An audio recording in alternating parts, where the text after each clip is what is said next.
Hello there and welcome to another one of these Lexical Lab 1 minute English videos. If you like this video, make sure you subscribe to our YouTube channel and check out our website www.lexicallab.com to find out more about the online courses we offer.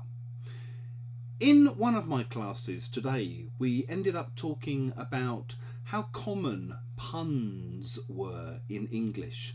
A pun is when you take a word and play with its different meanings.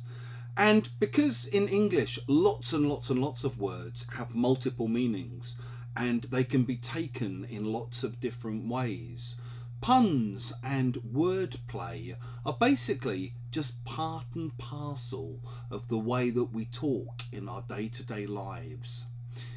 If you say that one thing is part and parcel of another thing, you basically mean it's a central part of that other thing. It's a part that just has to be accepted. There's no avoiding it.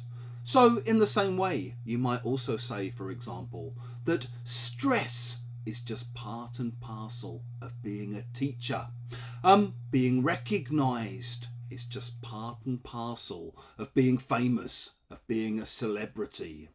And as my daughter has been learning in her religious education classes at school, giving money to charity is just part and parcel of being a good Muslim. If you've enjoyed this video, make sure you click the like button. Please share it with your friends, your family, your students, and in the comment section below, we'd love to see examples of how you might use part and parcel.